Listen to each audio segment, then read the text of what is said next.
Bismillahirrahmanirrahim. Innal hamdalillah nahmaduhu wa nasta'inuhu wa nastaghfiruh wa na'udzu billahi min shururi anfusina wa min sayyiati a'malina. Man yahdihillahu fala mudilla lahu wa man yudlilhu fala hadiya lahu. Wa asyhadu an la ilaha illallah wahdahu la syarika lahu wa asyhadu anna Muhammadan abduhu wa rasuluh. Amma ba'd. Rabbi shrah li sadri wa yassir li amri wahlul 'uqdatam min lisani yafqahu qawli. Rabbi zidni ilma warzuqni fahma. Allahumma inna nas'aluka ilman nafi'a wa rizqan thayyiban wa 'amalan mutaqabbala.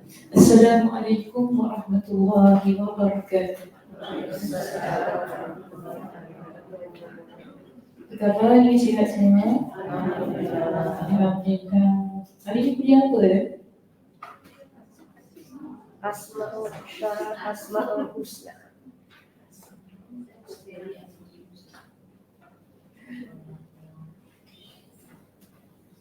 Tak salah kelas kan? Tak.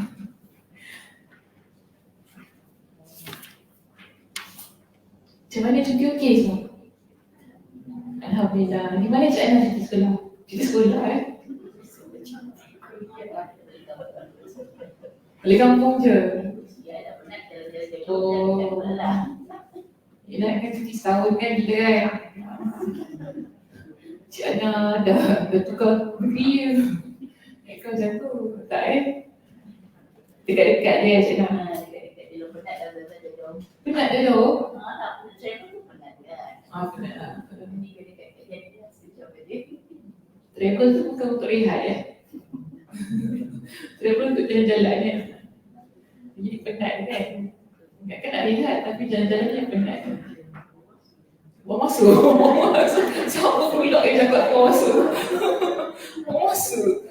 Taklah bawa masuk juga kan?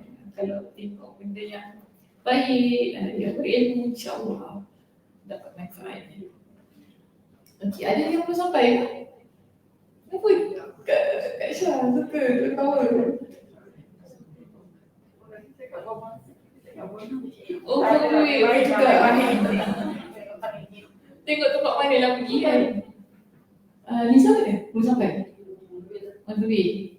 Siapa lagi? Oh, Saza ada kat belakang. Dia kat belakang. So, macam ada yang kurang? Kak Syah ada. Oh, Cik Kamalia. Cik Kamalia memang dah ni lah. Dah syahid. Siapa pula? Dah syahid. Janganlah guna ayat tu. Bukan syahid. Dia bertukar. Oh, Kak ni. Apa nama Kak? Lupa lah Kak. Sorry. Kak Mariam. Okay. Bersambung. Sampai lupa dah nama orang lah. Okey, baik. Hari ni kita muka surat berapa? 76. Bab 9 kan?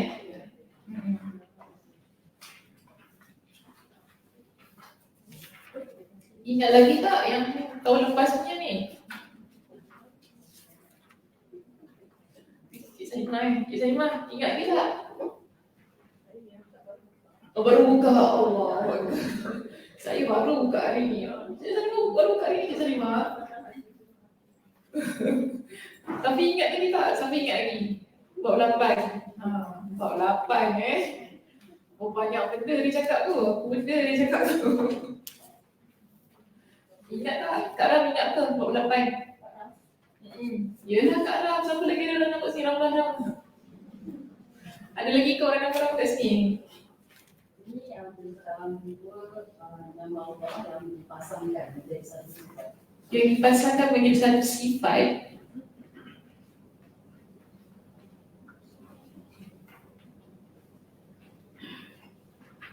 Ya ke? Yang dipasangkan digabungkan sama mana? Bukan satu sifat, dua sifat. Dua sifat? Dua sifat. Dua asma yang digabungkan. Ustaz, tapi tetap dua, bukan jadi satu. Tak. Dia macam ni, bila berlakunya penyandingan, antara satu nama Allah dengan satu nama Allah yang lain, kita nampak itu sebagai bentuk kesempurnaannya paling besar, paling tinggi. Itu sebenarnya yang dibincangkan pada bab kita yang ke-8. Jadi bila kita masuk bab kita yang ke-9, di sini sebutkan kepada kita tentang asma Allah adalah isim alam. Isim alam. Dikata yang menunjukkan asma dan sifat. Baca saya tulis kat sini. Ke surat 76. Salah satu kaedah penting dalam memahami Asmaul Husna ini adalah kaedah bahawa asma Allah Al-Husna adalah kata yang menunjukkan nama sekaligus sifat. Boleh faham? Cakap apa tu?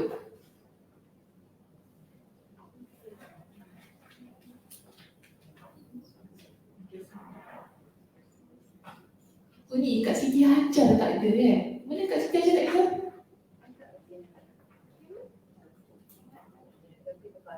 Batuk. Dekat Gufran kan hari tu dia tak datang kan?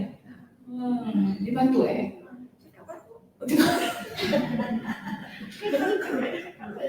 Dia cakap batuk. Okey. Dia batuk. Percaya. Subhanallah. Lama tak nampak. Okey, macam mana? Balik ni. Pada ni. Lain tadi. Apa faham tu kat situ? Kaedah bahawa asma Allah Al-Husna ini adalah kata yang menunjukkan nama sekaligus sifat Allah. Kesalahan pula. Satu. Subhanallah. Duduk di mana-mana ni. Senyap di kelas ni Senyap kelas ni. Apa ni? Belum warm up. Okey, kita nak warm up macam mana? Okay, bangun. Semua bangun. Nanti aku suruh exercise lagi pula macam ni. Kak Isha tengok saya nak cakap tu. Ke belum ada idea? Belum lagi. Semua tengah warm up baru-baru buka kelas. Baru-baru lain pertama dah tertanya. Subhanallah. Dah lah setahun tak buka kelas ni. Lama cuti. Macam mana? Asma Allah, kata yang menunjukkan nama sekaligus sifat Allah. Macam itu. Isim tu nama. Okey. Lepas tu? Bukan. Bukan gitu. Lain. Sekarang ni, disebutkan nama Allah, Asmaul Husna ni dia terbagi kepada dua. Iaitu dalam Asmaul Husna itulah nama Allah, itulah juga sifat Allah. Sekarang kita kata Al-Ghani. Al-Ghani maksudnya apa? Allah Maha Kaya. Okay. Allah Maha Kaya itu nama Allah. Kan? Okay, Allah tu apa nama dia? Kita kata Al-Ghani. Okay, itu nama Allah. Allah Maha Kaya. Tapi di sebalik ada lagi satu maksud tentang Al-Ghani, Allah Maha Kaya itu kita faham itu adalah sifat Allah. Sebab Allah tu kaya. Sifatnya bagaimana? Kaya. Jadi kita faham macam ni ya. Bila cerita tentang Asmaul Husna ni,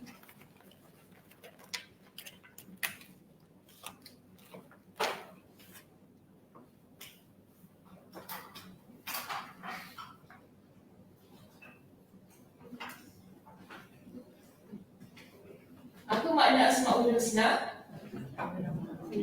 Nama-nama Allah yang baik. Okay, nama-nama Allah yang baik. Jadi bila kita kata nama-nama Allah yang baik ni, ia mengandungi pertama, kata memanglah dah nama kan. Ia juga sekaligus ada kata apa adalah sifat Allah. Nama-nama Allah, sifat Allah. Jadi ada dua komponen penting bila kita kata tentang Asmaul Husna. Kemudian disebutkan di sini, sifat yang terkandung dalam nama-nama tersebut tidak menafikan kealamannya, iaitu petunjuk sebagai namanya. Maksudnya walaupun kita kata nama Asmaul Husna ini adalah sifat Allah, tetapi ia tak menafikan ia sebagai nama Allah. Okay, bila kata ini sifat Allah, itulah nama Allah. Ini nama Allah, itulah sifat Allah. Kedua-duanya tergabung dalam satu nama. Kemudian dia kata di sini, dalam erti yang lain, nama-nama itu adalah isim alam jika kita lihat dari sisi zat Allah, dan sifat jika ditinjau dari sisi makna yang ditunjukkan oleh nama-nama tersebut. Okey, terus saya pergi kepada perendahan yang berikutnya. Berdasarkan tinjauan pertama, iaitu berkaitan dengan nama, yang pertama sini nama. Berdasarkan tinjauan pertama, maka asma Allah itu adalah bersinonim kerana di sini kerana menunjukkan satu pemilik nama, iaitu Allah Jalla wa'ala. Sedangkan berdasarkan tinjauan yang kedua, maka nama-nama itu jelas berbeza-beza kerana masing-masingnya menunjukkan makna yang khusus. Kita fokus pada yang pertama dulu. Okay. Berdasarkan tinjauan pertama, maka asma Allah itu adalah bersinonim. Jadi kalau kita rujuk pada perbahasan pertama, kita faham bahawa semua nama Allah itu sama. Ar-Rahman, Ar-Rahim, Al-Ghani, Al-Kabir, Al-Azim. Kita kata, oh itu semua kalau kita baca sekaligus, kita kata apa? Ia adalah Asma'ullah, nama-nama Allah. Jadi mengandungi maksud yang sama. Okey. Namun dia kata kerana menunjukkan kepada satu pemilik, iaitu Allah Jalla wa'ala. Nak faham macam ni? Ada siapa kat sini yang ada lebih daripada satu nama? Kenapa satu je? Liza berapa nama ada? 2. Satu je. Angah tu bukan? Tapi orang kenal awak sebagai Angah juga kan? Okey, lagi Liza bukan? Sorry. Liz, ada orang panggil Liz tak? Tak orang panggil Liz kan? Ada orang kerja kan? Okey. Jadi kalau orang panggil Angah tu Liza lah. Orang panggil Liz pun Liza juga. Ada orang panggil Zah? Tak ada. Zah. Zah ada juga. Ada juga. Panggil nama penuh Aliza? Ada. Okey. Sekarang kita nampak Aliza. Aliza Aziz tau dia ni. Adik-beradik Azlina Aziz. Betul nama kakak dia Azlina. So, dia Aliza Aziz. Orang panggil dia Angah, orang panggil dia Liz, orang panggil dia Zah, orang panggil dia Aliza lah nama penuh kan. Dia semua tertumpu kepada orang yang satu. Bila kita sebut nama tu, yelah, siapa lagi kalau bukan Aliza Aziz tu? Sebut Angah pun Aliza Aziz. Sebut Aliza Aziz juga. Sebut Liz, Liza Aziz juga. Ada panggil Liza, Aliza Aziz juga. Dia tertuju kepada pemilik satu orang. Walaupun namanya banyak. Kan? Kita faham semuanya sama, sinonim. Saya bukan nak samakan Liza dengan Allah, bukan Saya nak bagi contoh supaya kita faham tentang perbahasan yang pertama ini. Sama juga kita nampak kat sini. Bila kita kata Ar-Rahman, Ar-Rahman tu siapa? Allah, kan? Okay, Ar-Rahim, Allah juga. Al-Ghani, Allah juga. Al-Ghani, Al-Kabir, Allah juga. Dan As-Sami' Al-Alim Al-Basir, Allah juga. Maka di situ kita kata berkaitan dengan perbincangan pertama itu, ia akan balik pada yang satu, iaitu Allah Subhanahu Wa Taala. Okey, faham yang pertama ni. Seterusnya, yang kedua, dia kata sedangkan berdasarkan tinjauan yang kedua, maka nama-nama itu jelas berbeza-beza. Tapi kalau kita rujuk pada perbincangan yang kedua, walaupun kita kata Al-Ghani, Al-Kabir, Al-Azim, Al-Ali, As-Sami', Al-Alim, kan? Ar-Rahman, Ar-Rahim, ia jelas berbeza. Sebab apa? Dia sifat. Ar-Rahman tak sama dengan Al-Kabir. Ar-Rahman maksudnya sifat Allah yang maha penyayang. Al-Kabir sifat Allah yang maha besar. Penyayang dengan besar sama ke? Tak sama. Sebab tu tadi di sini kata apa? Maka nama-nama itu jelas berbeza kerana masing-masingnya menunjukkan makna yang khusus. Ada makna yang khusus bagi Asma'ul Husna itu tadi. Jadi kata seperti Al-Hayyu, Al-Alim, Al-Qadir, As-Sami', Al-Basir, Ar-Rahman, Ar-Rahim, serta Al-Aziz dan Al-Hakim. adalah nama-nama untuk satu pemilik nama, dan dialah Allah Subhanahu wa Ta'ala. Namun dia kata, walaupun semua nama itu adalah milik Allah, tetapi dia kata begini, Al-Hayyu, As-Sami' ataupun Al-Basir masing-masing memiliki makna yang tersendiri. Ada maksudnya yang tersendiri yang kita tak boleh kata ianya sama. Dia mesti berbeza kan dekat situ. Yang mana kata Al-Hayyu menunjukkan sifat kehidupan, iaitu Allah Maha Hidup. As-Sami' menunjukkan sifat pendengaran, dan Al-Basir menunjukkan sifat penglihatan. Demikianlah seterusnya. Jadi berdasarkan tinjauan ini, maka ia berbeza-beza kerana setiap nama memiliki makna yang khusus. Saya balik pada Aliza Aziz tu tadi. Okey, minta maaf ya, saya jadikan Aliza ni contoh ya. Aliza Aziz tadi. Okey, kita kata ginilah. Kenapa tadi pada awalnya dia kata tak? Nama dia satu saja. Sebab setiap orang panggil dia dengan panggilan yang berbeza. Kalau Liz tadi siapa panggil? Waktu kerja dulu. Jadi kalau dia kata nama awak Liz belum tak lah. Sebab tu orang kerja dia panggil. Kan? Beza. Nampak tak perbezaannya? Aliza dengan Liz beza. Sebab Aliza tu nama dia yang betul. Tapi Liz orang kerja dia panggil. Tak sama. Kan? Kemudian kata Angah kat rumah. Dekat rumah orang panggil dia Angah. Awak Angah? Tak lah. Aliza. Tapi saya dengar orang panggil orang taklah tu kat rumah. Tapi tetap orang sama Di situ menunjukkan adanya perbezaan. Sama tadi. As-Sami', Al-Alim, Al-Hayyu. Kita kata ianya tetap yang sama, iaitu Allah. Cuma sifatnya berbeza. Situasinya berbeza. Perbuatannya berbeza. Sebab As-Sami' Allah yang maha mendengar. Tak sama dengan Al-Hayyu Allah yang maha hidup. Kan? Hidup dengan dengar adalah dua perbuatan ataupun sifat yang berbeza. Tetapi ia tetap merujuk kepada yang satu, iaitu Allah Subhanahu wa Ta'ala. Okay, nampak macam ni. Ini maknanya kalau kita faham Asma'ul Husna daripada sudut nama itu ialah nama semua sama. Apa pun sebutannya kita nampak ianya sama. Nama sama walaupun panggilan berbeza.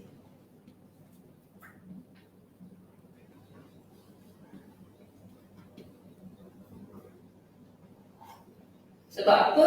Rujuk pada Allah. Semua nama tu akan rujuk pada Allah. Ia tak akan rujuk pada yang lain. Kita sebut nama Allah apa pun, ia pasti akan balik pada Allah Subhanahu wa Ta'ala. Tak akan balik kepada yang lain. Kita kata As-Sami', As-Sami' tak akan pergi kepada makhluk. As-Sami' akan terus pergi kepada Allah. Kita kata Al-Basir, Al-Basir tak akan pergi kepada penciptaan Allah yang lain. Dia pasti akan terus tuju pada Allah. Okey, nama ni dia kata semuanya akan tuju kepada Allah. Jadi walaupun panggilannya berbeza-beza, nama berbeza-beza, dia tetap merujuk kepada kepada pencipta yang sama. Tapi kalau sifat, inilah yang kita panggil sebagai adanya perbezaan. Walaupun tadi kita kata As-Sami', Al-Alim, Al-Basir, samalah semua tu sebab semuanya nama Allah, tapi bila dah masuk pada sifat, ini ada menunjukkan kepada perbezaan. Sebab apa? Setiap nama Allah itu memiliki makna yang khusus.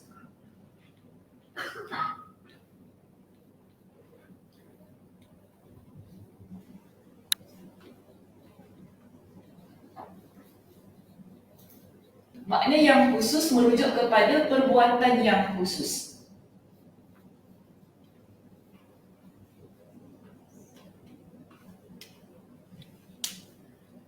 Maka sebab tu tadi topik ni kan dia kata nama Allah mengandungi dua hal itu. Bukan hanya nama tetapi juga sifat. Okey, tak boleh dipisahkan antara kedua-duanya.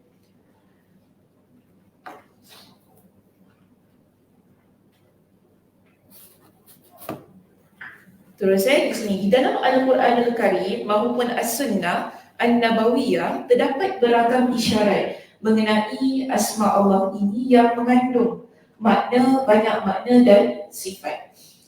Terus saya pergi kepada muka surat 77. Dalil-dalilnya yang paling kuat adalah sebagai berikut. Jadi sekarang kita nak lihat dalam Al-Quran ada nama dan sifat Allah. Pembahagian tentang perbahasan ini dibahagikan kepada kasut saya 7 kepada 7 perbahasan untuk menunjukkan bahawa Asmaul Husna terbahagi kepada nama dan sifat. Jadi pertama sekali terlihat di sini Allah menyifati semua namanya dengan kata Al-Husna. Tak kira apa pun, semuanya Allah kata itulah nama-nama Allah yang baik, Al-Husna. Kalau kita kata Ar-Rahman, Ar-Rahim, As-Sami', Al-Alim, semua itu merujuk kepada nama-nama Allah yang baik. Dan di sini dia kata bermakna Al-Husna itu sendiri bermakna terindah dan paling sempurna. Sifat ini disematkan pada asma'nya kerana ia mencakup semua sifat sempurna dan mulia itu. Jika asma Allah itu adalah isim alam, iaitu nama semata-mata, tanpa menunjukkan makna apapun, maka ia tidak layak jika bersandarkan pada kata Al-Husna tadi. Jadi kita faham macam inilah. Kalau nama satu kan, dia cuma nama semata-mata tapi tak ada makna. Macam mana? Kita lihat dia sebagai satu yang sempurna ataupun tidak? Tak sempurna. Sesuatu panggilan yang ada makna, dia pasti akan memberikan impak, kesan yang lebih baik pada diri seseorang. Cik Ana, nama apa Cik Ana? Rohana Rohana ada nama tak? Ada makna tak? Tak ada.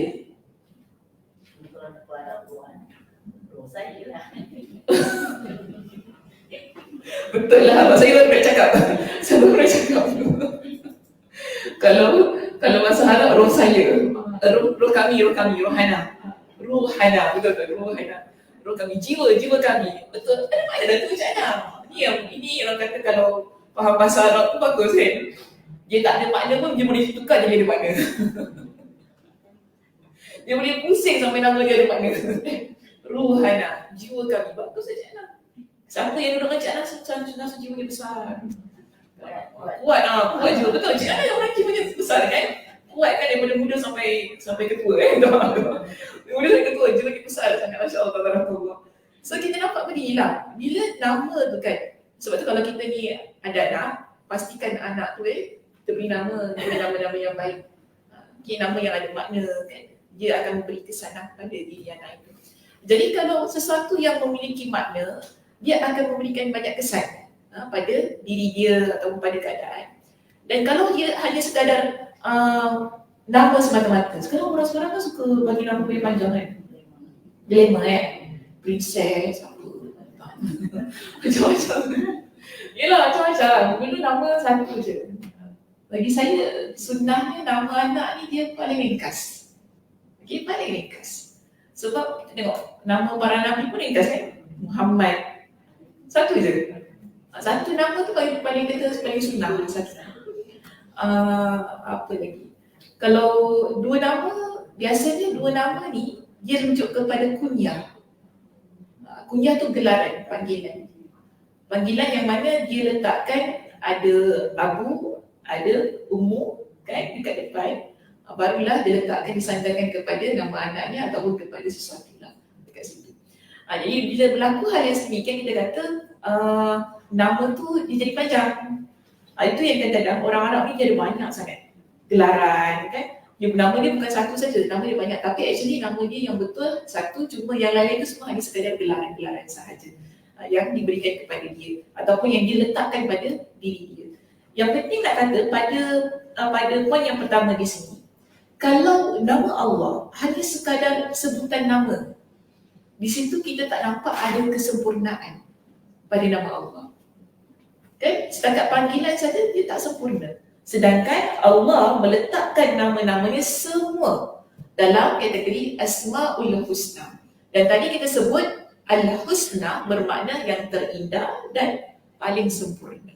Okay? So sebab itulah dia kata dia mesti ada nama, dan dalam nama itu dia mengandungi sifat, mengandungi perbuatan yang ada pada Allah Subhanahu Wa Taala yang tidak ada pada makhluknya. Baik, seterusnya yang kedua, Allah Azza wa Jal mengkabarkan tentang dirinya sebagai satu-satunya pemilik sifat yang maha tinggi. Iaitu Allah berfirman, walillahil mathalul a'la, dan Allah mempunyai sifat yang maha tinggi. Surah An-Nahl ayat yang ke-60. Pada surah Ar-Rum ayat yang ke-27 masih lagi menyebutkan tentang sifat yang sama, iaitu al-mathalul a'la. Al-mathalul a'la ni hanya untuk Allah Subhanahu wa taala sahaja. Okey, sifat ini tidak ada pada makhluk. Hamba tak ada. Okey, kalau kita kata orang tu tinggi, ada yang lebih tinggi kan? Kalau kita kata orang ni tinggi tapi ada lagi yang lebih tinggi. Oh, dia tinggi lagi tapi ada lagi tinggi lagi. Macam itu keadaannya. Dia mesti ada yang lebih. Tapi kalau kita kata Allah itu maha tinggi, ada tak lagi tinggi? Tak ada. Ini menunjukkan kesempurnaan pada nama dan sifat Allah Subhanahu wa taala. Sebab apa? Allah maha tinggi, ada tak lagi tinggi? Tak ada. Langsung tak ada. Itulah yang kita kata paling tinggi. Tapi kalau kita makhluk, contoh kita kata bangunan orang buat ni paling tinggi ni, tak ada paling tinggi kita. Ada Singapura paling tinggi apa? Apa? Apa tahu? MBS itu paling tinggi di Singapura. Tak tahu. Sama-sama tak tahu saya. Kalau bukit paling tinggi Bukit Timah. Bukit Batok ada, bukit tak ada? Bukit Batok saja. Bukit Gombak. Itu ada bukit juga kan? Tinggi ke tak? Tak. Timah paling tinggi. Timah paling tinggi. Timah paling tinggi kan Bukit Timah. Tapi ada tak bukit paling tinggi lagi? No. Luar Singapura. Ada kan? Mount Everest paling tinggi. Ada tak yang lebih tinggi daripada Mount Everest? Itu paling tinggi kat dunia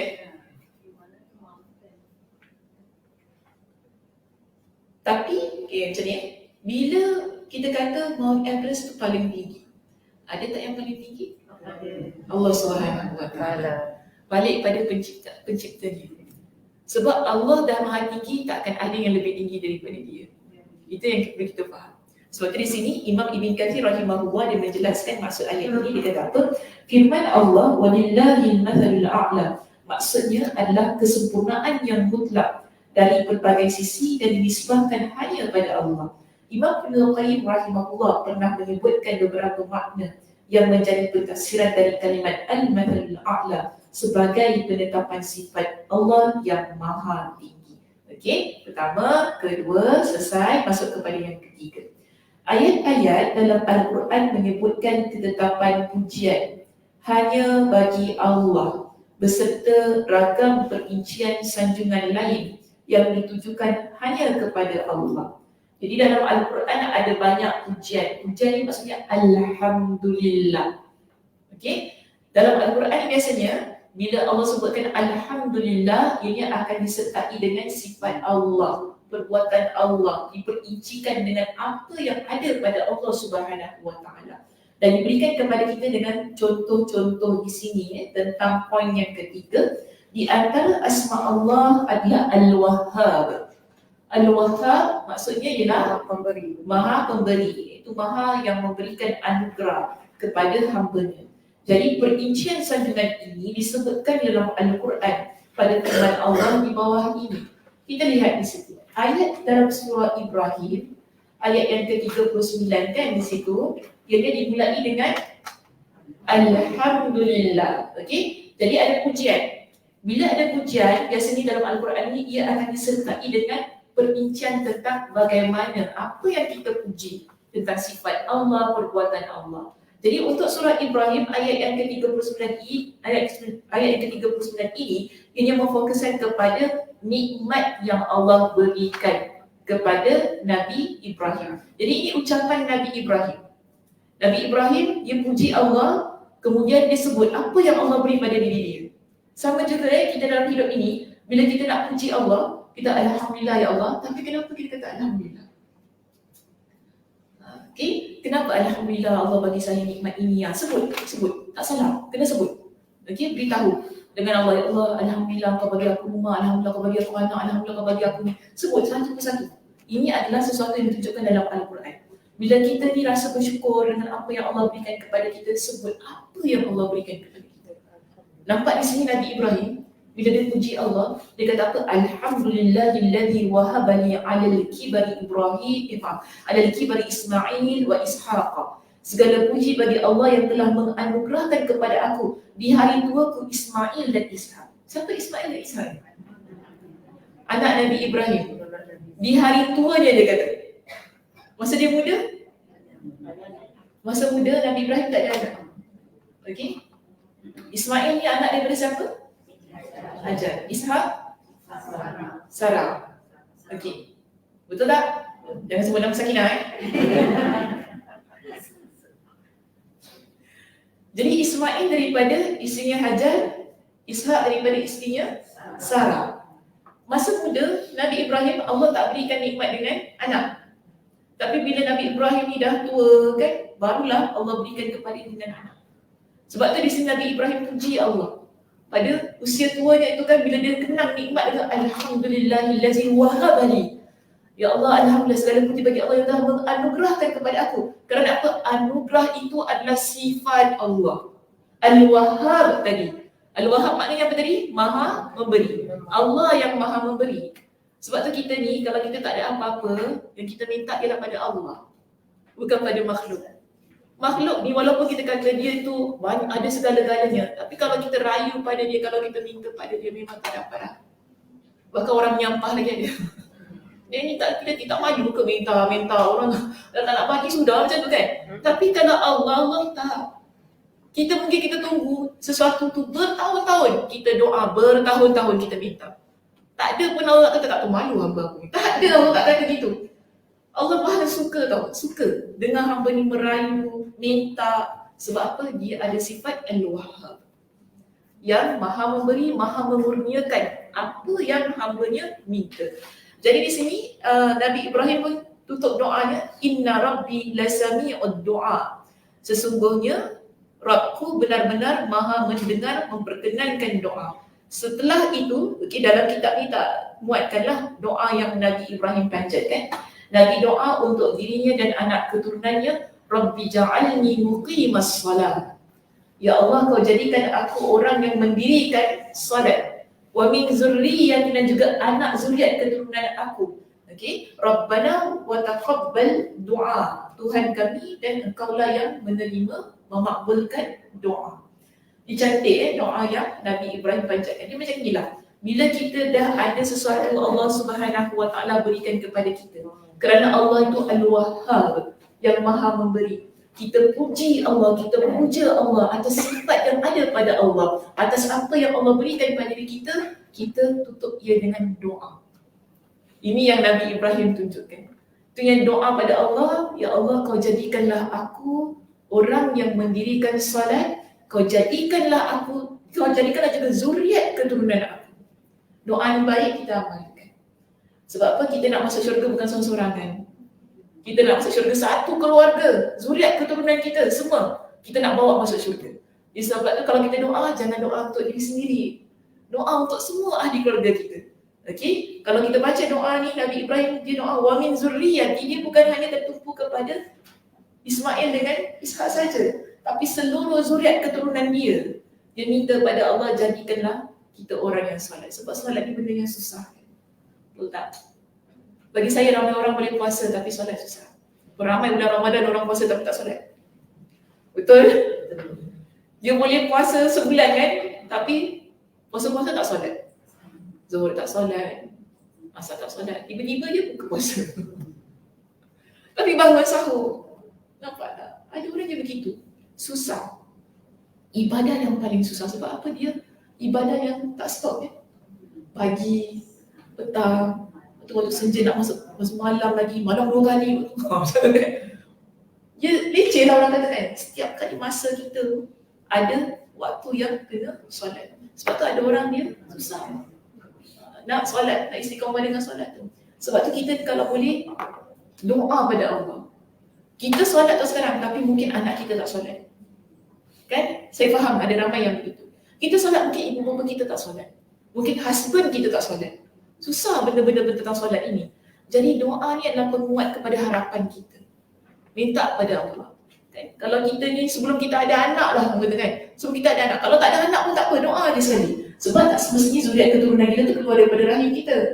Mungkin zuriat keturunan kita daripada anak-anak adik-beradik kita, itu semua zuriat keturunan kita. Kan? Anak kepada adik kita, anak kepada abang kita, doa. Supaya bukan kita sahaja menjadi hamba Allah yang berdiri solat untuk Allah, tetapi zuriat keturunan kita, tak kira siapa pun mereka. Yang penting mereka adalah keturunan kita. Okay. So doa ni Nabi Ibrahim dia panjatkan kepada Allah untuk tunjukkan kepada kita Allah itulah yang maha memberi. Dulu tak ada, tetapi Allah berikan ikut kepada masanya yang sesuai. Allah tu je maha mengetahui bila masa sesuai untuk kita. Kadang-kadang kita rasa kita nak sangat benda tu kan, tapi tak dapat. Kenapa Allah tak bagi aku? Kenapa Allah tak bagi aku? Sebab Allah tak beri, Allah tu maha mengetahui apa yang kita perlukan, bukan apa yang kita inginkan dalam hidup. Pegang dia benda ni. Okay, saya selalu pegang begini. Kadang-kadang Allah tak bagi aku apa yang aku nak, sebab bukan itu yang kau perlukan, Sakinah. Saya selalu cakap begitu. Allah tu tahu kau tak perlukan ini, tapi kau ada sesuatu yang lebih penting yang Allah beri, yang perlu kau syukur dalam hidup. Jadi setiap apa yang berlaku dalam hidup kita ini tentang apa yang kita inginkan. Soalan kita nak sangat, kalau orang Kedah kata apa nak sangat macam tu kan.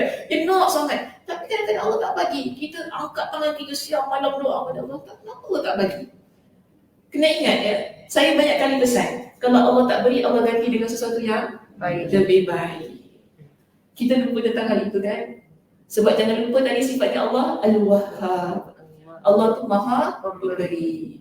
Allah mengkurniakan kepada kita apa ya dia nak kurniakan.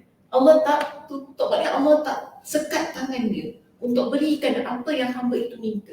Jadi kalau kita tak dapat apa yang kita inginkan, kita kena yakin, aku tak dapat yang ini, Allah berikan sesuatu yang lebih baik berdasarkan kepada ilmu Allah Subhanahu Wa Taala. Okey, terus di sini. Contoh yang lain diberikan kepada kita ialah Al-Khaliq, Maha Pencipta. Perincian pujian kepadanya di dalam Al-Quran disebutkan dalam firman-Nya, Alhamdulillahilladzi khalaqas samawati wal arda wa ja'ala az-zulumati wan nur. Jadi kita nampak di situ ada Alhamdulillah, lepas Alhamdulillah diikuti dengan penyebutan nama Allah dan sifat Allah. Alhamdulillah, segala puji bagi Allah yang apa? Yang maha menciptakan. Dia Allah yang telah menciptakan langit dan bumi dan juga menjadikan gelap dan terang. Surah Al-An'am ayat yang pertama. Kita ada contoh yang lain diberikan kepada kita di situ, Al-Quddusus Salam. Al-Quddus maksudnya maha suci dan As-Salam maksudnya maha selamat. Dan di sini maha suci Allah tu bagaimana dan maha selamat Allah tu bagaimana? Diterangkan kepada kita dalam surah Al-Isra pada ayat yang ke-111. Wa qulil hamdulillah. Dan katakanlah segala puji bagi Allah. Ada pujian kan di situ? Okey, kita ikuti dengan apa yang ada pada diri Allah tersebut. Alladzi lam yattakhidh walada. Segala puji bagi Allah yang tidak mempunyai anak. Okey, yang tidak mempunyai anak. Walam yakul lahu syarikun fil mulki walam yakul lahu waliyyun minadh dhulli wa kabbirhu takbira. Segala puji bagi Allah yang tidak mempunyai anak dan tidak pula mempunyai sekutu dalam kerajaannya, dan dia tidak memerlukan penolong dari kehinaan, dan agungkanlah dia dengan seagung-agungnya. Di sini kita nampak Allah itu maha suci dan maha selamat. Maksudnya Allah suci dan selamat daripada perkara-perkara yang berkaitan dengan makhluknya. Kita hamba, kita ada anak. Allah tidak ada. Itu kita panggil sebagai Allah maha suci. Allah maha selamat daripada sifat yang diperlukan ataupun perkara-perkara yang diperlukan oleh hamba. Hamba biasanya dia perlukan zuriat keturunan. Betul tak? Kita kalau tak ada zuriat keturunan, kita rasa apa? Siapa ketawa? Kita rasa apa? Tak rasa apa-apa. Okey, rasa saya. Tak ada anak okey je, relax je. Yang lagi bagus, tak bising. Macam itu. Tak membekak, nak keluar senang, nak pergi kelas senang, nak belajar senang. Oh dah, aman hidup. Kan macam tu rasanya. Macam tu. So relax je semua tanya soalan. Tak ada surat keturunan macam okey je. Sedih lah. Jawab lah, sedih kamu. Disappointed. Itu the first kata perasaan lah kan yang kita ada kan. Dia macam ni bagi saya, semua orang bila mereka ni walaupun sekarang ni dia ada idea itu sendiri kan. Semua orang pada asalnya kalau bernikah dia mesti nak ada anak kan. Dia begitu, situasi begitu. Tapi kalau dia tak ada anak, kenapa tak ada anak? Sedih betul kan? Allah Maha Suci daripada kesedihan itu. Allah Maha Selamat daripada semua perkara-perkara yang berkaitan dengan apa yang diperlukan oleh makhluk. Kita rasa rendah diri, kita rasa hina kadang tak ada anak ni. Rasa macam orang kata pasal kita lah, orang kata itu, orang kata ni, kita rasa sedih. Jangan, rasa macam kerja flat. Kadang-kadang lah, kita rasa je. Rasa macam itu, jiwanya kan kecil. Dia rasa nak pergi orang kahwin, ya Allah, rasa macam malu nak pergi kan. Orang tanya anak mana. Rasa macam itu kan. Perasaan itu. Kita nampak, itu maknanya itu yang diperlukan oleh makhluk. Kita hamba, kita sangat perlukan itu. Tapi Allah Maha Suci, Maha Selamat daripada apa yang sangat diperlukan oleh makhluk. Sebab tu di sini dalam ayat ini dia sebut Alhamdulillahilladzi lam yattakhiz walada. Kita puji Allah, Allah itu segala puji bagi Allah yang mana dia itu tidak ada anak. Yang sedangkan kita tahu anak itu adalah sesuatu yang sangat berharga bagi makhluk. Tapi bagi Allah tak. Bahkan itulah menunjukkan kepada kesempurnaan yang ada pada Allah Subhanahu wa taala. Kemudian walam yakul lahu syarikun fil mulk, dan tidak pula mempunyai sekutu dalam kerajaannya. Jadi kerajaan Allah iaitu apa yang Allah perintah, langit, bumi, semua yang Allah ciptakan, Allah tak perlukan kepada partner untuk bantu. Kita biasanya kalau ada partner tu lagi kuat. Ada joint venture dengan tu ni, besarnya kau dah buka cawangan besar lah paling nampak macam tu kan. Sangat perlukan. Kalau seorang-seorang berdiri kat atas tu tak buat apa-apa collaboration dengan orang lain, rasa macam orang tak kenal dia kot, tadi solo Lone Ranger macam tu kan. Orang rasa macam itu. Tapi Allah Subhanahu wa ta'ala tak perlukan kepada partner yang membantu dia untuk mengendalikan kerajaan Allah. Langit dan bumi ini hanya Allah Subhanahu wa ta'ala semata-mata yang memerintah. Okey, jadi itu kita kata Allah Maha Suci, Maha Selamat daripada sebarang-sebarang penyekutuan. Waliyun minadh-dhulli. Walam yakul lahu waliyyun minadh-dhulli. Dan juga Allah Subhanahu wa taala selamat, dia tidak memerlukan penolong dari kehinaan. Okay, dan sebab itu kita diperintahkan supaya mengagungkan Allah dengan seagung-agungnya. Itu ucapkan Allahu Akbar kabira walhamdulillahi katsira. Ini adalah doa-doa untuk kita mengagungkan Allah Subhanahu wa taala. Kemudian di sini yang terakhir disebutkan kepada kita dengan Al-Malik, iaitu Allah Maha Raja, dan Al-Alim, Maha Mengetahui. Dalam surah Saba pada ayat 1 hingga 2, kalau di sekalian disebutkan Alhamdulillahilladzi lahu ma fis samawati wa ma fil ardi wa lahul hamdu fil akhirah wa huwal hakimul khabir. Yang atas tu kan, ini menunjukkan tentang Allah Al-Malik, Maha Raja pada ayat yang pertama. Bila masuk pada ayat yang kedua, ya'lamu ma yaliju fil ardi wa yakhruju minha wa ma yanzilu minas sama', ini menunjukkan tentang Al-Alim, Allah Maha Mengetahui. Okey, terjemahan nanti boleh baca sendiri ya. Terus saya nak masuk kepada poin yang keempat. Poin kita yang keempat menunjukkan tentang ayat-ayat dalam Al-Quran telah menetapkan asma Allah dan sifat-sifatnya dari tiap asma tersebut sendiri. Allah Subhanahu wa taala menamakan dirinya Al-Aziz. Okay, terus saya masuk kepada contoh Allah menamakan dirinya Al-Aziz, Maha Mulia, lantas menyifati dirinya dengan kemuliaan sesuai dengan ayat. Dalam ayat-ayat yang kita nak baca ni kan, Allah tak sebut tentang sifat. Okey, maksudnya tak sebut tentang Al-Aziz itu secara terus. Tetapi diberikan penerangan kepada kita tentang sifat Allah itu bagaimana. Sebab tu di sini pada ayat yang pertama, surah Fatir ayat yang ke-10, dalil yang pertama Falillahil izzatu jami'a. Maka ketahuilah kemuliaan itu semuanya milik Allah. Bila kita baca falillahil izzatu jami'ah, kita faham ini merujuk kepada nama Allah Al-Aziz. Walaupun pada ayat itu tak sebut Al-Aziz. Tetapi bila kita baca, kita faham falillahil izzah, itu menunjukkan kepada sifat Allah, bermakna ia merujuk kepada sifatnya yang spesifik, yang khusus, Al-Aziz. Baik, kalau contoh yang kedua, Al-Alim. Bila baca ayat, surah Al-Baqarah ayat 255, ada tak sebut kat situ Al-Alim? Tak ada kan? Tapi kalau kita baca, sekali baca tu wala yuhituna bi syai'in min 'ilmihi illa bima syaa. Dan mereka tidak mengetahui satu apa pun tentang ilmunya melainkan apa yang dia ketahui. Kita tak tahu, Allah kata, tetapi Allah itu Maha mengetahui, bermakna Allah itu Al-Ali.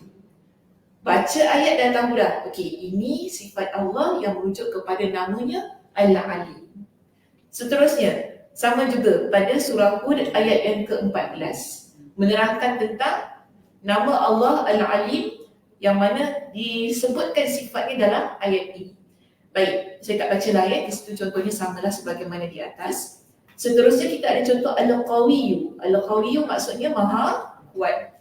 Dalam surah Ad-Dariyat ayat 58, Allah sebutkan tentang sifat ini. Innallaha huwar razzaq. Sungguh Allah dialah pemberi rezeki yang mempunyai kekuatan. Dzul quwwatil matin.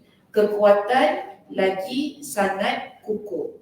Jadi bila kita baca Allah ada kekuatan yang sangat kukuh, kita faham nama Allah itu ialah Al-Qawiyyu. Walaupun dalam Al-Quran tak sebutkan tentang nama Allah yang Al-Qawiyyu itu tadi. Sama jugalah dengan contoh-contoh yang ada diberikan kepada kita di sini. Di situ banyaklah contoh diberikan. Ar-Rahman, Ar-Rahim. Dia bagi contoh dengan surah Al-Kahfi ayat 58. Kemudian kita ada Al-Hakim, Maha Bijaksana. Diberikan kepada kita dengan dua contoh dalam surah Al-Qasas ayat 88, Al-An'am ayat 62. Kemudian di sini diberikan kepada kita dengan satu lagi nama Allah Al-Qadir. Lalu Rasulullah SAW menyifati dirinya bahawa Allah yang Maha Kuasa. Hal ini seperti yang terungkap dalam doa istikharah. Doa istikharah ni cantik sangat. Sebab bila kita baca doa istikharah ni kan, awalnya semua. Daripada awal tu sampailah kepada sebelum kita nak minta hajat tu kan, semuanya sebut tentang nama-nama dan sifat-sifat Allah. Contoh diberikan kepada kita di sini. Kita buka doa istikharah itu dengan Allahumma inni astakhiruka bi'ilmik. Ya Allah, aku memohon kepadamu dengan ilmumu. Kita baca dengan ilmumu tu maknanya nama Allah yang apa? Al-Alim. Al-Alim. Okey? Nama Allah ialah Al-Alim.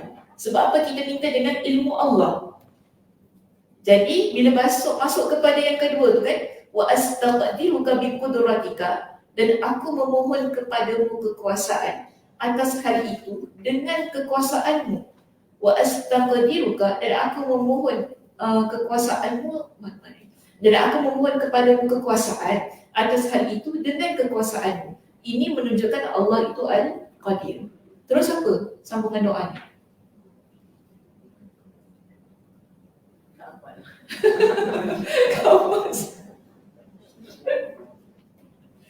Allahumma inni astakhiruka bi'ilmika wa astakdiruka biqudratika. Oh tak apa sebab apa dah tak ada nak pilih suami. Yelah dulu-dulu yang bujang masih ingat lagi kan, nak doa istikharah tu sebab nak kahwin, nak pilih ada orang Minang. Hari-hari baca, itu yang hafal yang sekarang dah tua tak ada lah. Tapi doa istikharah ni bukan untuk kahwin je kan. Kenalah hafal doa ni. Kita nak buat apa-apa ni dalam hidup. Dan kan ada pilihan kan. So kita nak pilih ni baca doa istikharah gitu. Bila doa istikharah je nak kahwin. Istikharah nak kahwin. Itulah kita susah letih cakap. Tak semestinya kan. Baik, Allahumma inni astakhiruka bi'ilmika wa astakdiruka biqudratika. Allahumma inni as'aluka bifadlikal azim. Sambungannya. Ya Allah, sesungguhnya aku memohon dengan keagunganmu di situ kan. Fa innaka ta'lamu wa la a'lam. Sesungguhnya engkaulah yang maha mengetahui, aku tak mengetahui. Wa taqdiru wa la aqdir. Engkaulah yang mentakdirkan, bukan aku yang mentakdirkan. Jadi kita nampak dekat situ di awal doa istikharah semuanya mengandungi asmaul husna. Kalau kita lihatlah macam ni kalau saya tulis pertama tu dia mulakan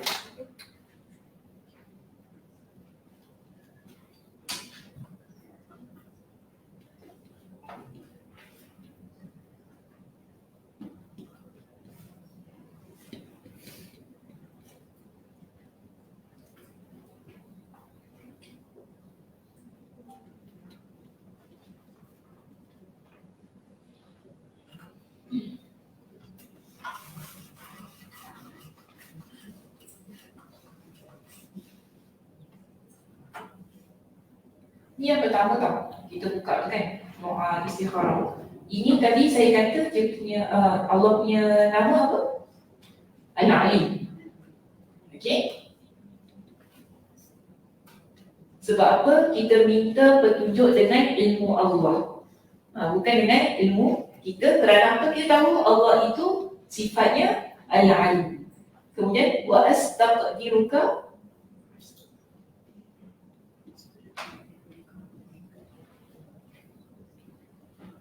bikun rabbika. Dan aku memohon kekuasaan dengan kekuasaanmu ataupun satu kemampuan. Saya lebih cenderunglah nak terjemahkan sebagai takdir. Dan aku memohon takdirmu dengan apa yang engkau takdirkan. Begitu. Jadi di sini tadi dalam kitab sebut apa? Al-Qadir kan? Dia ada sifat Allah yang kedua. Al-Qadir. Kenapa bunyi suara saya?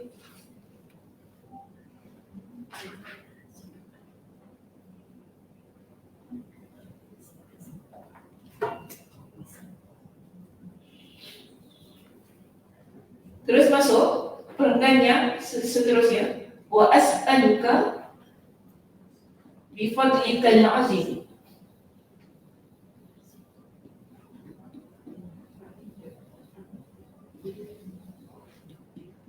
Okay, dekat sini apa?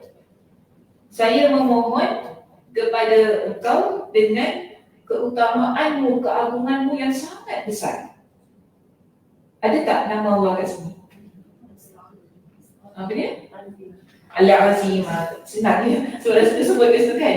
Al-Azim. So this one number, this number 1. Number 2. Number 3.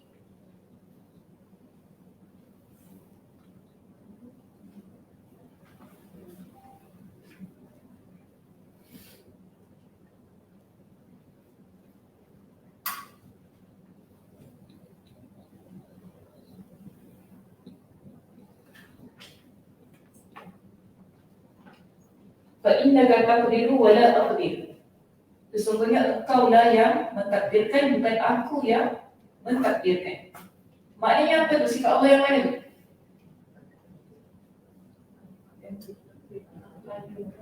Balik pada Al-Qadir. Okay. Jadi sini nombor 2 dan nombor 4 balik sini. Fa'innaka taqdiru wa la aqdir wa ta'lamu wa la a'lam. Ilmu. Dan engkaulah yang maha mengetahui dan aku tidak mengetahui. Ini balik pada mana? Nombor 1. Jadi 1, 2, 3, 4, 5. 5 balik nombor 1.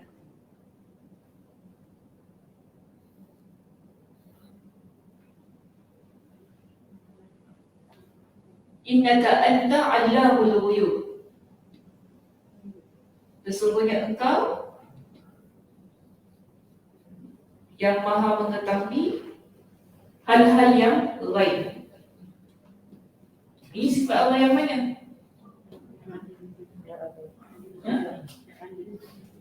Balik pada Al-Alim. Jadi Al-Alim ni sampai ada 3 kali kan sebutkan. 6.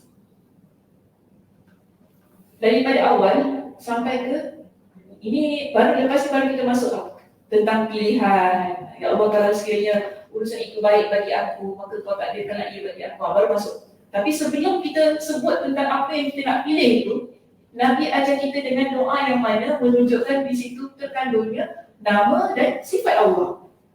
Semua ini kita panggil sebagai Asmaul Husna. Awal tu sebab tu doa ni, kalau kita doa dengan nama-nama Allah, potensi untuk dikabulkan lebih besar. Okey, pegang tu. Antara adab ataupun antara ciri-ciri doa yang dikabulkan oleh Allah bila kita buatkan dia dengan Asmaul Husna. Sebab tu ada pujian pada Allah Subhanahu Wa Taala. Jadi kita nampak kat sini, nak minta Allah takdirkan sesuatu yang sangat besar. Ini keputusan yang sangat besar kita nak buat dalam hidup kita ini. Jadi kita buka doa itu dengan meletakkan Allah pada nama dan sifatnya yang sangat tinggi. Sebab apa? Kita memang tak tahu. That's why Al-Alim ni Maha Mengetahui diulang sampai 3 kali. Nampak tak? Kita tak tahu. Sebab tu kita tanya pada Allah. Kita minta pada Allah yang tentukan. Kita minta dengan ilmu Allah. Sebab kita hamba.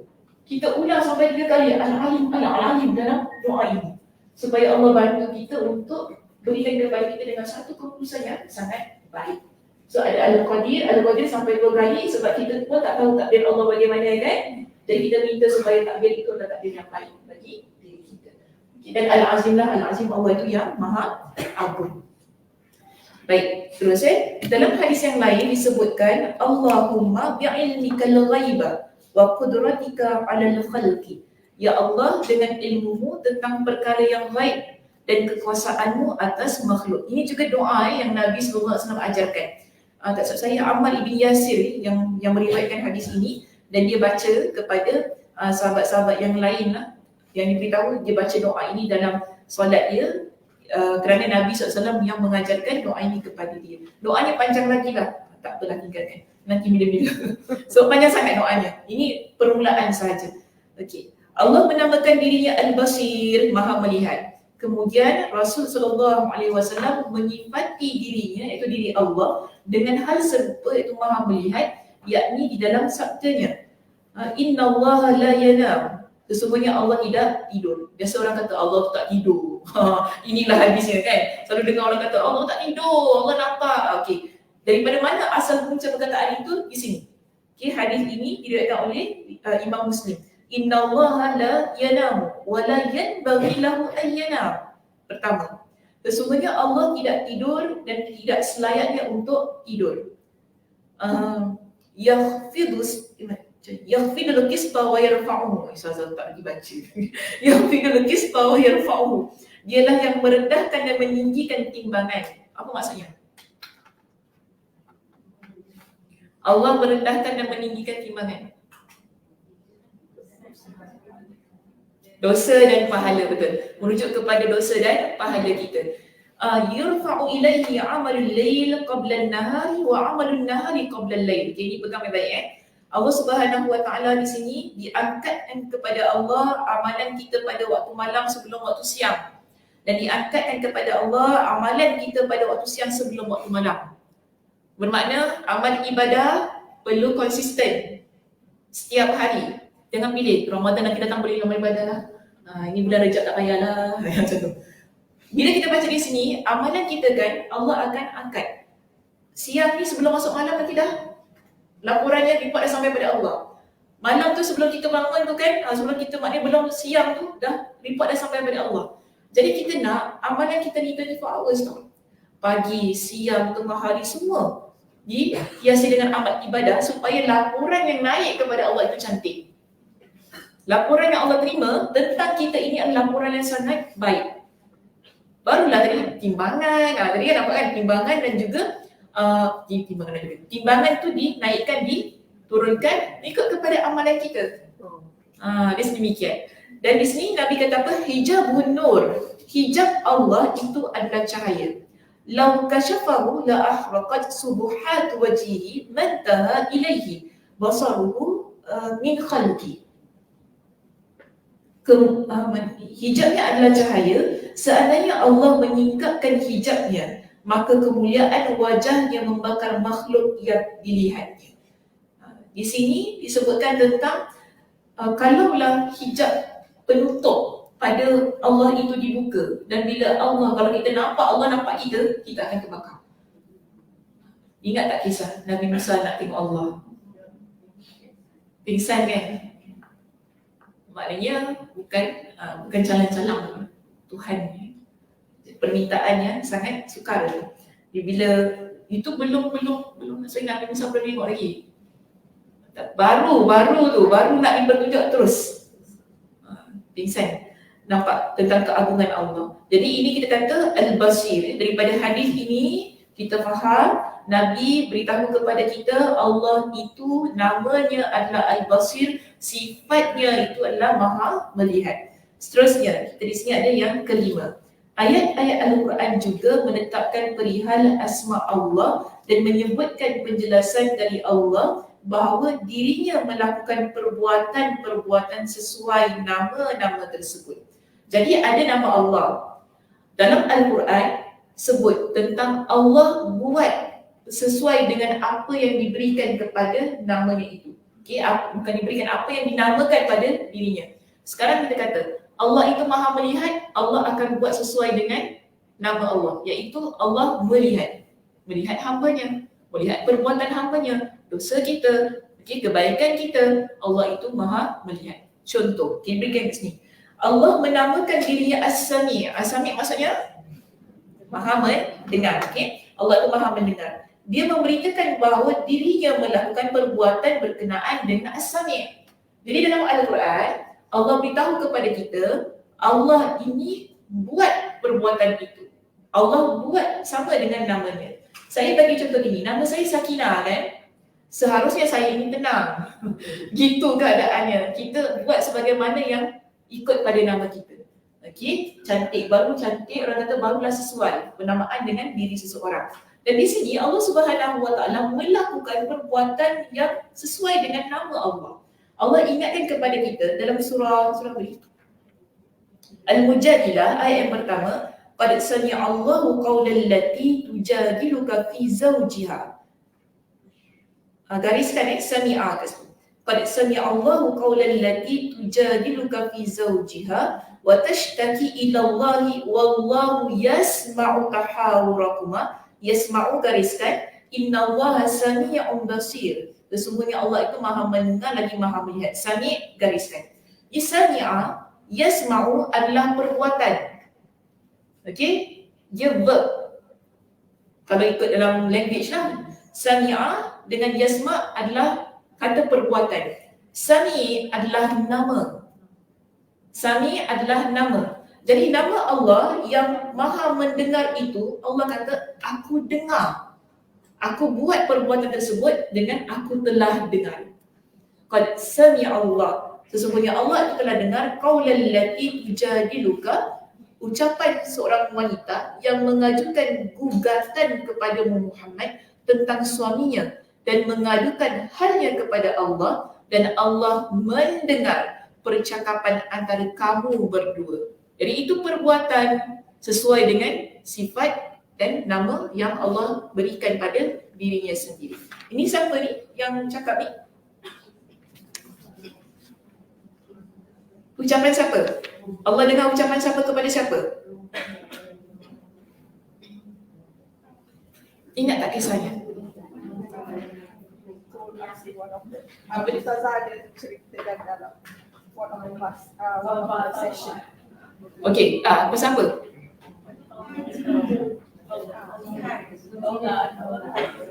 Saya tanya nama. Nama wanita itu. Tak ingat namanya. Cuti lama sangat juga. Siapa namanya tadi? Mata? Saulah. Sebut biar terang. Khawla. Jangan Saulah tu. Khawla binti.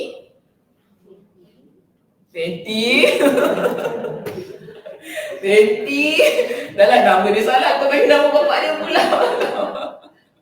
Sakinah binti Sebab saya ingat nama bapak kita. Khawla binti siapa? Kak Mas? Okay, Kak Ram. Kak Ram dia Google kau. Ha. Okay, Liza.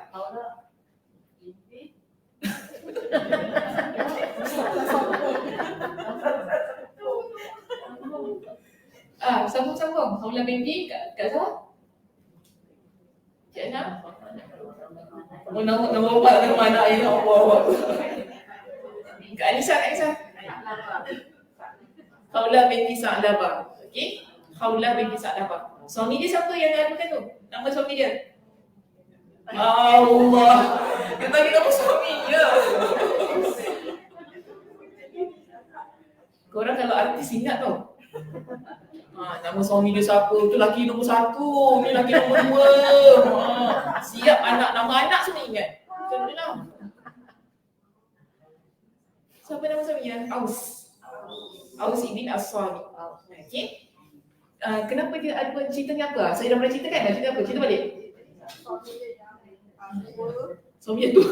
Suami yang berumur. Suami dia tua. Okey, suami dia tua. Okey. Sedap tak kak? Tak apa. Boleh. Suami dia tua. Apa suami dia dah tua tu apa? Lokek. Ni salah. Okey, jangan sambung. Oh ya, dia anukan untuk dia sampai lagi. Mana datang pelokek tu Adalah satu cerita. Tapi bukan ni, bukan kisah ni. Jadi dia samakan penghukum isterinya dengan mak dia. Jadi kita panggil hukum apa di sini? Zihar. Zihar ni macam mana hukumnya? Ya? Tak jatuh talak. Tapi boleh ke tak? Tak boleh. Hukumnya haram, makruh, mubah, harus? Haram.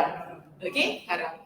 Jadi Allah sebenarnya ni ayat pertama diikuti ayat kedua, ketiga sampai dan berikutnya. Di situ Allah ceritakan dengan penuh tentang kisah Khawla binti Sa'labah ini dijumpa dengan Nabi sallallahu alaihi wasallam setelah dizihar oleh suami dia. Kalau sebab ini kita panggil sebagai hukum yang pertama. Sebelum itu tak ada berlaku lagi peristiwa ini. Kalau ikut kepada zaman jahiliyah, seorang suami yang dia menzihar isterinya dah jatuh talak. Jadi sekarang ni bila Islam datang, hukum tu belum pernah berlaku dalam masyarakat Islam. Jadi si Khawla ni dia risaulah. Sebab apa? Suami dia dah samakan punggung dia dengan mak suami dia kan. Jadi kira dah haram kat situ. Tiba-tiba suami dia balik nak bersama dengan dia. Kalau ikut pada hukum zaman jahiliyah dah jatuh talak. Jadi Khawla kata tak boleh lah. Dan sebab tadi kau dah samakan aku dengan mak kau, tiba-tiba kau nak dengan aku, tak boleh. Dia tolak lagi dia. Dia berlaku. Dia ceritalah dalam hadis diriwayatkan oleh Imam Abu Dawud, Imam Ahmad dan juga Imam Ibn Majah dengan sanad yang sahih. Diceritakan dengan sanad yang panjang sekali, dengan perbahasan yang sangat panjang tentang peristiwa itu yang mana berlaku pergerutan antara mereka berdua kan. Dia kata aku menggunakan segenap tenaga aku untuk menolak seorang lelaki yang sudah tua renta. Dia guna ayat macam tu lah. Tua kan, dah tua pun nak juga aku. Dah tua tu kan. Dah tu sampai kan dia kata apa, aku dapat lepas dari pergi rumah jiran. Pinjam hijab. Pinjam telekung apa boleh lah. Yang penting kata nak tutup kepala dia ni, nak jumpa Nabi. Terus dia jumpa dengan Nabi. Tapi bagi Nabi kata tak ada apa-apa lah, balik je. Tapi Khawla kata tak. Aku nak tunggu wahyu daripada Allah. Itulah Allah berkata, qad sami Allah, aku dengar. Semuanya ucapan itu. Apa yang Aus cakap, apa yang Khawla ni cakap, sampailah dia jumpa kepada Nabi, apa yang dibahaskan dengan Nabi SAW. Sebab Nabi suruh dia balik. Nabi kata, tak apa, balik Khawla, tak ada masalah. Tapi dia tak, aku nak juga tahu apa hukum dia. Dia duduk depan Nabi sampailah tiba-tiba wahyu tu turun. Ini keistimewaan Khawla. Bila wahyu tu turun, jadi Allah kata zihar tu bukan hukum talak. Masih lagi suami isteri, cuma dia mesti bayar kafarah. Apa kafarah dia? Jangan dulu, satu dulu. Pertama, membebaskan seorang hamba. Kedua, puasa berapa hari? 2 bulan berturut-turut.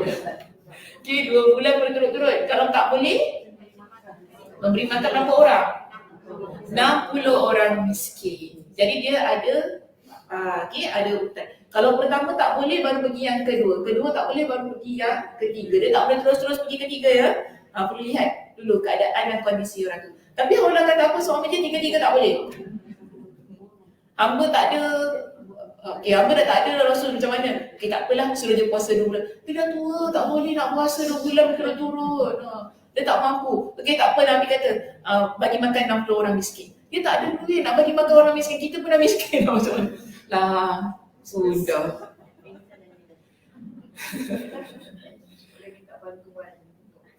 Nabi kata gini, tak apa, kami bantu. Masya Allah Nabi kata, tak apa kami bantu. Jadi kami bantu untuk beri makan 60 orang miskin. Dan Allah kata, kalau gitu saya pun bantu sebab saya ada sedikit rezeki. Okay, saya pun boleh sama-sama keluarkan duit. Jadi bantulah, maknanya lepas dah dibayar, diberi makan 60 orang miskin tu kan, akhirnya hapuslah hukum jihad tu, dah boleh bersama kembali. Tapi kena ingat, kalau sekiranya bersama juga hukumnya berdosa besar. Dia kena bertaubat, masih lagi kena bayar. Dia tak boleh lepas. Selama mana tak bayar ataupun tak buat kafarah tu kan, selagi itu tak boleh bersama dengan isteri. Ikutlah kalau 6 tahun, 6 tahun lah. 6 tahun, 6 tahun lah keadaannya. Tapi masih lagi suami isteri, boleh duduk satu rumah, semua boleh. Maknanya masih lagi berlangsung nafkahnya macam biasa, suami tanggungjawab peranan isteri semua macam biasa. Cuma tak boleh bersama. Ini kita panggil sebagai hukum jihad. Jadi hati-hatilah kalau gurau-gurau ke apa nak cakap ke apa-apa kan. Tapi kita orang perempuan taklah. Kalau kita samakan suami kita dengan bapak dia, tak ada masalah. Kita samakan suami kita dengan bapak dia, tak ada masalah. Tak payah hukum jihad. Cuma suami tu lah, sebab dia cakap dalam keadaan marah kan. Dia marah tu, dia keluarkan kataan-kataan yang tidak baik. Okey, seterusnya di sini. Kita ada contoh yang kedua tentang dengar tu. Innani ma'akuma asma'u wa ara. Sesungguhnya aku bersama kamu berdua, aku mendengar dan melihat. Ini kisah siapa ni?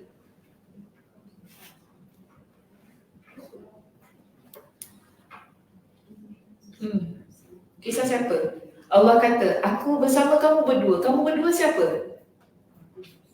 Balik pada siapa? Nabi. Okay, Nabi siapa? Nabi siapa Kak Raf? Apa pula Nabi Abu Bakar?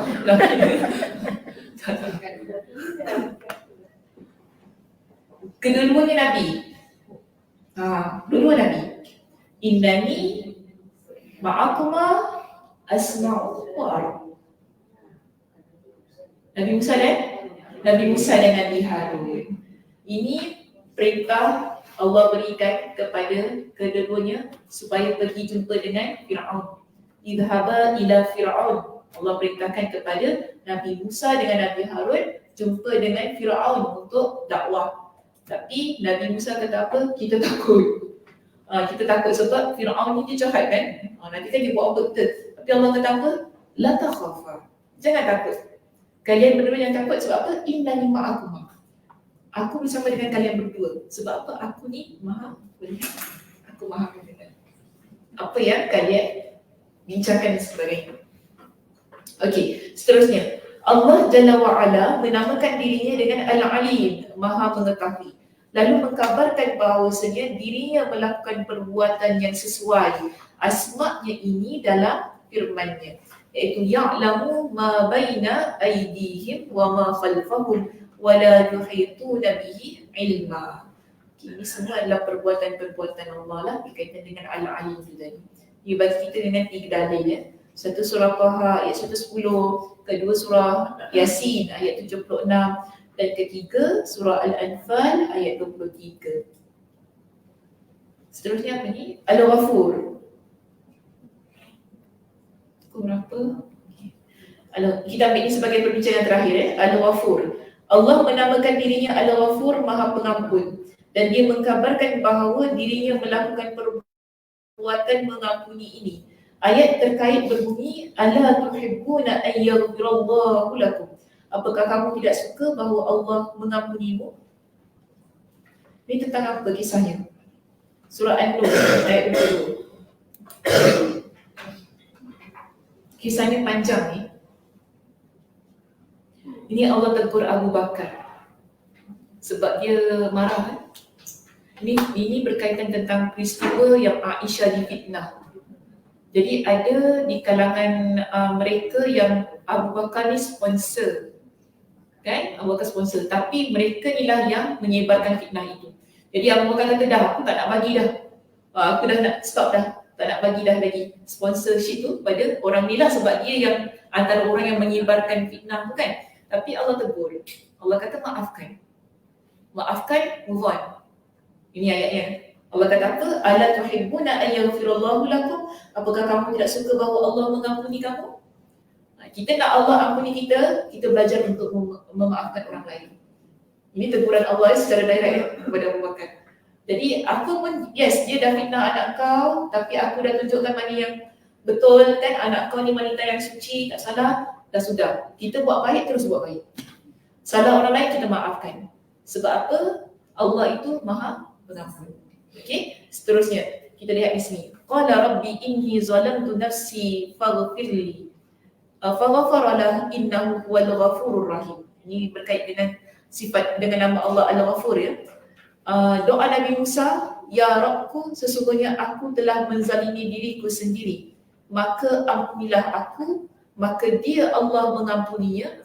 Sungguh Allah dialah yang maha pengampun, maha penyayang. Jadi di sini tadi sifatnya apa? Al-Ghafur. Okay. Al-Ghafur, nama Allah Al-Ghafur, kita ada faghfirli, faghfara, kan? Al-Ghafur, di situ dah sebut sekali nama Allah. Menunjukkan Allah melakukan apa yang terkandung pada namanya. Ini doa Nabi Musa ketika bila? Setelah dia tumbuk Kipti sampai mati tu. Kan? Okay. Bila Nabi Musa tumbuk seorang Kipti, yang Kipti tu jatuh, dia mati. Kemudian Nabi Musa ni kata, alamak, aku dah buat salah. Ini doa yang dia baca. Wahai Tuhan aku telah menzalimi diri aku. Mengakui kesilapan kan. Faghfirli, ampunilah aku, faghfaralah. Maka Allah mengampuninya. Doa ni sampai faghfirli saja. Rabbi inni zalamtu nafsi faghfirli. Itu saja doanya. Yang selebihnya itulah kata-kata Allah. Faghfaralah, maka Allah ampuni dia. Innahu wal ghafurur rahim. Kita boleh baca doa ni lah kalau kita ada buat silap dan kita tak sedar kan. Kadang-kadang kita ni tak sengaja. Nabi Musa ni tak sengaja. Tapi still minta ampun pada Allah. Kita kalau tak sengaja rasa macam mana? Aku tak salah apa? Aku tak salah apa? Aku nak minta maaf. Macam itu kita. Kita macam itu betul tak? Tapi kita nampak di sini bagaimana Nabi Musa dia tunjukkan kepada kita, dia memang tak salah. Dia tumbuk orang tu bukan niat nak bunuh. Tapi jatuh kan. Terus meninggal. Alamak, tersalah. Nabi Musa masih dia kata, aku dah menzalimi diri aku sendiri. Wahai Allah, ampunilah aku. Minta ampun pada Allah. Itu adabnya kita kan. Sama ada kita buat salah dengan sengaja ataupun tidak sengaja, tetap minta ampun pada Allah. Okey, itu menunjukkan kita ni orang yang sangat merendah diri di hadapan Allah Subhanahu wa taala. Seterusnya wa illa taghfirli wa tarhamni aku minal khasirin. Kalau engkau tidak mengampuni aku dan tidak menaruh belas kasihan kepada aku, nescaya aku termasuk orang yang rugi. Ini siapa sebut? Nabi Nuh. Nabi Nuh bila berlaku banjir besar tu kan, dia minta apa kepada Allah? Selamatkan anak dia. Dia kata apa? Ya Allah, ini anak aku. Dia kata gitu. Kau selamatkanlah dia. Sesungguhnya janji engkau itu adalah benar. Okay? Tapi Allah kata, ini bukan anak engkau. Allah kata gitu pada dia. Ini bukan anak engkau sebab apa? Anak ini dah bermaksiat. Anak tu, kau dakwah dengan dia suruh beriman kepada Allah, dia tak nak. Padahal anak dia. Kisah Nabi Nuh ni tunjukkan kepada kita, kadang-kadang darah daging kita sendiri tak beriman kepada Allah. Okay, so kita jangan sangat disappointed lah. Kalau kadang-kadang kita rasa macam anak aku ni macam gini, perangai dia gini kan. Tengok anak seorang Nabi pun sama. Tunjuk bahawa normal manusia ni. Dalam satu keluarga tu tak semua akan jadi orang yang soleh. Jadi kita nampak dalam contoh Nabi Nuh ini, bila anak dia tu kan dah terkapai-kapai, dia kata pada Allah, ni anak aku, ya Allah kau selamat. Biasa bapa mesti sayang pada anak kita, of course. Anak kita macam mana, dosa besar macam mana pun kita mesti sayang. Kita mesti nak selamatkan. Itu naluri keibu bapaan yang tak boleh kita keluarkan daripada diri kita. Tapi Allah kata kepada dia, aku tak boleh selamatkan anak kau. Sebab apa? Dia orang yang kafir. Dia dulu kau dakwah pada dia kata tak nak kan? Sekarang dia ikutlah bersama-sama dengan orang yang kafir sebab nanti dia tak adil. Sebab apa? Orang yang tak beriman pada Allah semua tenggelam. Tiba-tiba anak Nabi ni pula yang selamat. Nampak ketidakadilan Allah di situ nanti kan? Kekurangan pula jadi sedangkan Allah tu Maha Adil. Jadi bila Allah kata siapa yang tak beriman pada aku tenggelamkan, maka tenggelamlah semua yang tak beriman.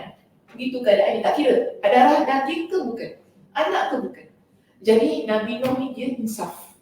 Sebab dengan permintaannya dia kata ini pada Allah, kalau engkau tak mengampuni aku, sebab bagi dia memang dah minta sesuatu yang sangat melampau lah kan. Sebab dia kata bukankah engkau tu, dia kata gini pada Allah, bukankah engkau tu yang menunaikan janji.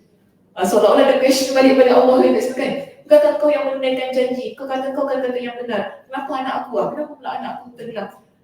Jadi Allah kata balik pada dia, Allah marah pada dia, itu bukan anak kau tu dah maksiat pada kau. Inilah yang dia ucapkan bila dia di tarbiyah, maknanya bila Allah ingatkan kepada dia, dia kata kalau kau tak ampuni aku, dia kata wa tarhamni aku minal khasirin, aku akan jadi di kalangan orang-orang yang rugi. Okey, nampak di kalangan para nabi ni, mereka ni kalau buat benda kecil salah pun tetap minta ampun kepada Allah. Banyak kita belajar daripada sini. Salahnya sikit, bahkan kadang-kadang tak sengaja salahnya tu kan, tetap bertaubat pada Allah, minta ampun pada Allah Subhanahu Wa Taala. Baik, yang terakhir di sinilah contoh diberikan kepada kita tadi Al-Ghafur, sekarang Ar-Rahim, Maha pemberi rahmat. Lalu memberitakan bahawasanya dirinya memberikan rahmatnya dalam firman yang berikut, wala yazaluna mukhtalifin illa man rahima rabbuk. Tetapi mereka senantiasa berselisih pendapat kecuali orang yang diberi rahmat oleh Rabbmu. Surah Hud ayat 118 hingga 119. Sama juga dalam surah Al-Ankabut ayat 21, yu'adzibu man yasha wa yarhamu man yasha. Dia Allah mengazab siapa yang dia kehendaki dan memberi rahmat kepada siapa yang dia kehendaki. Jadi jelas kepada kita, nama Allah ialah Ar-Rahim. Dalam ayat Al-Quran sentiasa menunjukkan kita bahawa Allah melakukan sama sebagaimana nama yang dia namakan pada dirinya. Kalau dia Ar-Rahim, Allah akan buat sesuatu yang sesuai dengan namanya Ar-Rahim. Allah Maha Pengampun, tadi kan Al-Ghafur, Allah akan buat sesuatu yang sesuai dengan namanya, memberikan keampunan kepada para hamba-Nya. Allah As-Sami, Allah itu Maha mendengar, namanya. Allah buat perbuatan yang sesuai dengan namanya, Allah beritahu, aku dengar. Okey, perbincangan kalian, aku tahu apa yang kalian bicarakan, bermakna Allah itu tak tuli.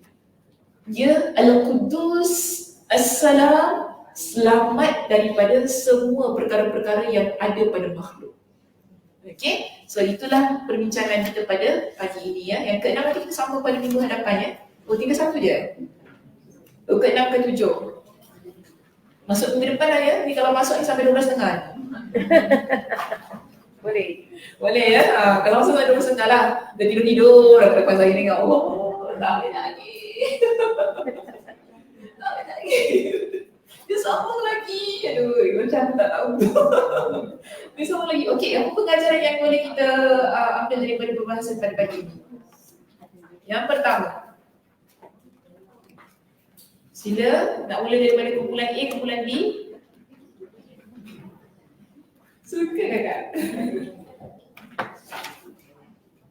Siapa A, siapa B Sini A Ini B okey. Kumpulan A dulu. Cik Ana, ada apa nak cakap? Pengajaran? Oh, belum dapat idea. Allah. Kak Zah? Tak ada? Kak Su? Kak Su? Ada Kak Su? Tak ada? Allah. Kakak ada? Kakak Australia. Kakak Australia. Kakak Australia. Saya tak ingat nama kakak. Kakak. Kalau nama Allah itu hanya nama, ada sifat. Jadi dia tak konflik. Yes. Kalau nama Allah itu hanya sekadar namanya sahaja, tidak merangkumi sifat perbuatan, ia akan menjadi sesuatu yang tidak sempurna. Okey. Kak Ji nak cakap apa Kak Ji? Kak Ji nak sembunyi belakang orang Kak Ji. Saya nampak. Almost the same. Almost the same, okay? So what's the difference? Yang sekarang Apa dia? Perbezaan di antara isim a'lam, maknanya dia makna pada nama dan juga sifat membawa makna. Jadi ini combination of both menjadikan Macam mana tadi? Perbezaan pada nama? nama sebab disebut isim a'lam. Isim dia beri makna nama, manakala a'lam adalah sifat. Isim nama, a'lam adalah sifat. Letak juga. Alam itu adalah nama. Alam juga nama. Alam adalah nama. Okay. Yang mengandungi sifat. Ada begitu. Okay. Al-alam adalah nama. Tetapi ia juga mengandungi sifat. Okay. Jadi kaji nak kata apa? Perbezaan. Okey, saya faham yang ni. Kadang-kadang kita ni ada nama yang banyak. Okey, tetapi ianya memiliki maksud yang berbeza. Betul tak Kak Ji? Okey, memiliki maksud yang berbeza. Ada pengkhususan yang tersendiri bersesuaian dengan penamaan yang diberikan. Okey, yang ketiga masuk pada kumpulan B di sini. Kak Mas, saya nak cakap. Jangan putus doa walaupun tidak dikabulkan. Masya Allah, okay. Jangan putus doa walaupun tidak dikabulkan. Itu berkait rapat dengan perbincangan yang mana Kak Mas? You don't get what you need. Yes. Kita tak dapat apa yang kita inginkan, tapi kita teruskan minta pada Allah Subhanahu Wa Taala. Cantik. Okey, seterusnya ada tak yang lagi? Silakan. Bila kita berdoa, kaitkan dengan nama-nama Allah yang khusus.